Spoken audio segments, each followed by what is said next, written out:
नमस्कार सर्व किचन रेसिपीमध्ये मी कविता तुम्हा सर्वांचे पुन्हा एकदा खूप खूप स्वागत करते। तर नेहमीप्रमाणे आजही मी तुमच्यासोबत एक नवीन आणि छान अशी रेसिपी घेऊन आली आहे। व्हिडिओ सुरू करण्याआधी तुम्हा सर्वांना रिक्वेस्ट आहे की तुम्हाला जर माझी रेसिपी बघायला आवडत असेल तर व्हिडिओला एक छोटासा लाईक आणि चॅनलला सबस्क्राइब नक्की करा। सोबतच साईडचे जे बेल आयकॉन आहे यालाही प्रेस करा। यामुळे काय होईल की ज्या छान छान रेसिपी मी अपलोड करत असते त्या सर्वांची नोटिफिकेशन तुम्हाला सर्वात अगोदर मिळेल। चला तर मग वेळ न घालवता पटकन रेसिपीला सुरुवात करूया। तर हे अगदी छान मऊसूत आणि रसरशीत असे गुलाबजाम बनवण्यासाठी सर्वात अगोदर आपण यासाठी लागणारी चासणी बनवून तयार करू। चासणी बनवण्यासाठी एका कढईमध्ये मी मेजरिंग कपाने मोजून 2 कप इतकी साखर घातलेली आहे आणि सेम त्याच कपाने मोजून या ठिकाणी मी 2 कप पाणी घेतलेलं आहे। म्हणजे आपण जितकी साखर यामध्ये घालणार आहोत तितकंच आपल्याला यामध्ये पाणी घालायचं आहे। मार्केटसारखे अगदी छान रसरशीत आणि परफेक्ट गुलाबजामुन बनवण्यासाठी आपल्याला चासणी थोडीशी जास्त करायची आहे। पाकाचे प्रमाण थोडेसे जास्त घेतले की यामुळे काय होते की गुलाबजाम पाकामध्ये टाकल्यानंतर ते व्यवस्थितरित्या बुडले जातात। शिवाय गुलाबजामच्या आतपर्यंत ही चासणी चालली जाते, त्यामुळे गुलाबजाम अगदी छान असे रसरशीत बनतात। त्यामुळे मी नेहमी गुलाबजाम बनवताना चासणीचे प्रमाण हे थोडेसे जास्तच ठेवते। आता आपण गॅसची फ्लेम ही मध्यम करायची आहे आणि मध्यम आचेवरती साधारणतः 4 ते 5 मिनिटांपर्यंत या पाकाला व्यवस्थितपणे उकळून घ्यायचं आहे। आणि आणखी एक महत्त्वाची गोष्ट म्हणजे या ठिकाणी पाक आपल्याला 1 तारी किंवा 2 तारी न बनवता फक्त साखर पाण्यामध्ये व्यवस्थितपणे वितळून घ्यायची आहे। साखर पाण्यामध्ये वितळली की गॅसची फ्लेम ही आपल्याला लो टू मिडियमच्या मध्ये ठेवायची आहे आणि मिडियम फ्लेमवरती पुन्हा 2 मिनिटांपर्यंत त्याला उकळून घ्यायचं आहे। म्हणजे तार वगैरे न बनता हलकीशी चिकट चासणी आपल्याला या ठिकाणी बनवायची आहे। गुलाबजाम बनवताना छोट्या मोठ्या चुका झाल्या की गुलाबजाम बिघडतात, त्यामुळे आजच्या व्हिडिओमध्ये अगदी सोप्या पद्धतीने योग्य टिप्ससह मी हे गुलाबजाम तुम्हाला बनवून दाखवलेले आहे। याकरता व्हिडिओ जराही स्किप न करता शेवटपर्यंत बघा। 3 ते 4 मिनिटं झाली आहेत आणि तुम्ही बघू शकता चासणी या ठिकाणी हलकीशी चिकट झाली आहे। तर आता आपण गॅसची फ्लेम बंद करू आणि याला झाकून थोड्या वेळ साईडला ठेवून देऊ। यानंतर आता आपण पुढची प्रोसेस बघूया। तर आजच्या व्हिडिओमध्ये अगदी छान परफेक्ट आणि रसरशीत हे गुलाबजामुन बनवण्यासाठी मी प्रेमिक्सचा वापर केला आहे। तुम्ही तुमच्या आवडीनुसार कोणत्याही कंपनीचे किंवा कोणत्याही ब्रँडचे प्रेमिक्स या ठिकाणी यूज करू शकता। तर बघा अशा प्रकारे मी संपूर्ण प्रेमिक्स पावडर जी आहे एका ताटामध्ये काढून घेतलेली आहे।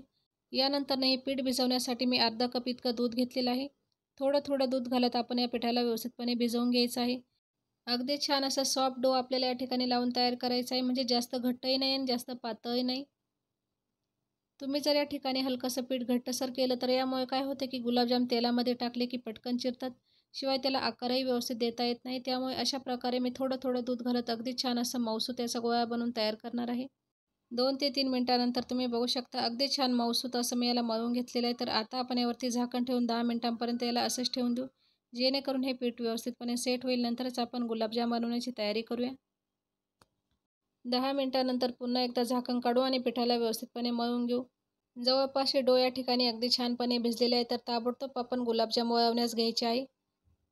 गुलाबजाम तुम्ही तुमच्या आवडीच्या आकारामध्ये बनवू शकता, परंतु या ठिकाणी मी गोल शेपमध्ये याला बनवत आहे। तुम्ही हवं तर ओव्हल शेपमध्ये देखील याला बनवू शकता।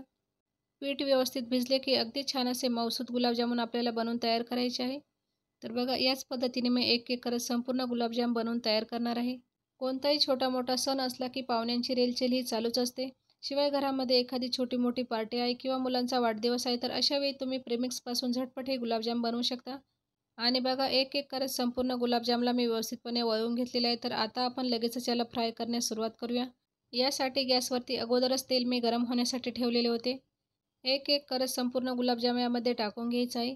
सुरुवातीला गॅसची फ्लेम हाय करून तेलाला चांगल्या प्रकारे गरम करून घ्यायचं आहे आणि गुलाबजाम तेलामध्ये टाकले की गॅसची फ्लेम आपल्याला लो टू मिडियमच्या मध्ये ठेवायची आहे आणि लो टू मिडियम फ्लेमवरती साधारणतः 7 ते 8 मिनिटांपर्यंत अगदी छान असा तांबूस रंग येईपर्यंत याला फ्राय करून घ्यायचा आहे।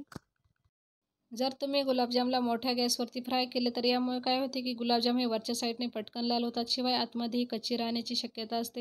त्यामुळे मी नेहमी गुलाबजामला अशा प्रकारे लो फ्लेमवरतीच फ्राय करते। जवळपास 7 ते 8 मिनिटांनंतर तुम्ही बघू शकता गुलाबजाम या ठिकाणी अगदी छानपणे फ्राय झाले आहे। खूप छान असा कलरही या गुलाबजामला आला आहे। तर आता आपण याला लगेच साखरेच्या पाकामध्ये टाकून घ्यायचं आहे आणि आता आपण यावरती झाकण ठेवून साधारणतः 3 ते 4 तासाकरता याला साईडला ठेवून देऊ, जेणेकरून संपूर्ण चासणी गुलाबजामच्या आतपर्यंत जाईल आणि गुलाबजाम मस्त असे मऊसूत आणि रसरशीत तयार होतील। जवळपास 3 ते 4 तासानंतर पुन्हा एकदा मी झाकण काढलेले आहेत आणि तुम्ही बघू शकता गुलाबजाम या ठिकाणी अगदी छानपणे फुगलेला आहे। चासणीचे प्रमाणही अगोदरपेक्षा कमी दिसत आहे, याचा अर्थ चासणी व्यवस्थितपणे गुलाबजामच्या आतपर्यंत गेली आहे। तर आता आपण याला सर्विंग प्लेटमध्ये काढून घ्यायचे आहे।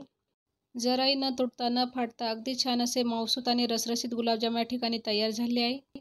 कोणताही सण किंवा पार्टी समारंभ असला की यामध्ये पाहुण्यांची रेलचेल ही सुरूच असते. तर अशा वेळी तुम्ही झटपट हे गुलाबजाम घरी बनवू शकता. खूप साधी, सोपी, झटपट होणारी, सर्वांच्या आवडीची पौष्टिक अशी रेसिपी आहे. तर तुम्ही अशा पद्धतीने गुलाबजाम घरी नक्की ट्राय करा. रेसिपी कशी वाटली मला कमेंट बॉक्समध्ये सांगा. सोबतच अशा नवनवीन अचूक आणि प्रमाणबद्ध रेसिपी बघण्यासाठी सर्व किचन रेसिपी आपल्या चॅनलला यूट्यूबवरती सबस्क्राईब करा. चला तर मग पुन्हा भेटूया अशाच एका छानशा रेसिपीसोबत.